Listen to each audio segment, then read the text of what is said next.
আমরা টোটোকে একটা শৃঙ্খলার মধ্যে বাঁধতে চাই। তার কারণ হচ্ছে যেহেতু টোটোর রুট পারমিট নিতে হয় না, এটা একটা ই ভেহিকেল, ফলে যথেচ্ছভাবে টোটো সারা বাংলা জুড়ে বেকার যুবকরা কিনে টোটো চালাচ্ছে এবং এটা ভালো, তাদের জীবিকার একটা সংস্থান হয়েছে।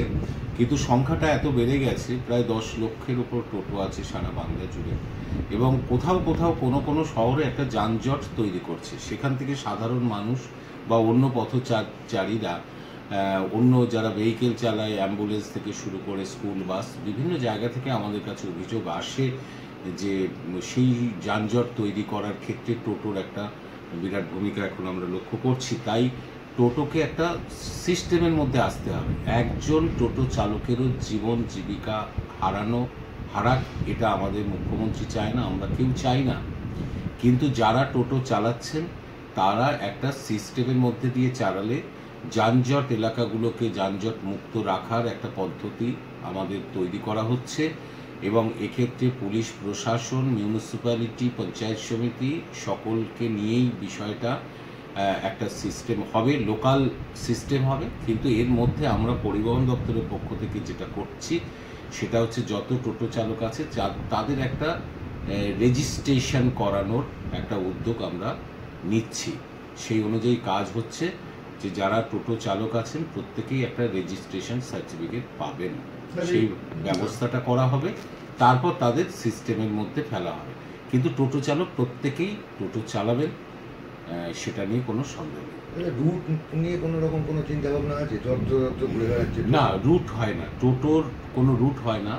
এটা হচ্ছে লাস্ট মাইল কানেক্টিভিটি, এই ভাবনা থেকে এই ই রিক্সা দেওয়া হয়েছে। এদের কাজ হচ্ছে বাড়ি বাড়িতে গিয়ে একেবারে প্যাসেঞ্জারকে তুলে নিয়ে এসে বাস রাস্তা বা হাই রোডের কাছাকাছি পৌঁছে দেওয়া, এই কাজটা এরা করে। এদের কোনো নির্দিষ্ট রুট নেই, তাই রুট পারমিটও নেই। কিন্তু এরা মূলত যেটা কোথাও সমস্যা হচ্ছে, এরা গিয়ে স্টেশন সংলগ্ন যে এলাকায়, বাজার সংলগ্ন এলাকায় এরা কি করছে, একসাথে দল বেঁধে 50-100 টোটো সেখানে ঢুকিয়ে দিচ্ছে। তার জন্য যানজট হচ্ছে। দেখুন, যানজটের জন্য কিছু কমপ্লেন টোটোর বিরুদ্ধে আছে, এছাড়া নয়। তার কারণ হচ্ছে টোটোকে সাধারণ মানুষ গ্রহণ করেছে, কিন্তু এই যে কোনো এলাকায় যানজট তৈরি করছে, সেইটাকে ট্রাফিক পুলিশকে নিয়ে আমরা একটা পদ্ধতির মাধ্যমে আমরা সেটাকে সেটেল করব। এটা হচ্ছে বিষয়। টোটোকে একটা শৃঙ্খলার মধ্যে আনার কথাই মুখ্যমন্ত্রী বলেছেন, এবং টোটোর একটা রেজিস্ট্রেশন দেওয়ার কথা আমরা ভাবনা চিন্তা করছি। কবে থেকে এটা লাগু হতে চলেছে? এগুলো কিছু আমাদের রুলস রেগুলেশন তৈরি করতে হয়, করে তারপরে এটা হবে, খুব তাড়াতাড়ি হয়ে যাবে।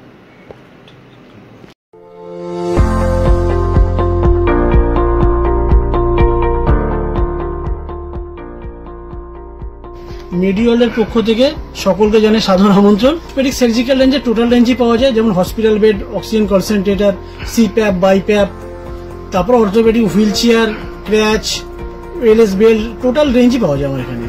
মেডিওয়ালের পক্ষ থেকে সকলকে আমাদের এখানে আসার জন্য আমন্ত্রণ জানাচ্ছি। আমাদের ঠিকানা 35 Netaji Subhash road, Uttarpara, Hooghly, near town school এবং ইউকো ব্যাংকের মেন ব্রাঞ্চের পাশের রাস্তা।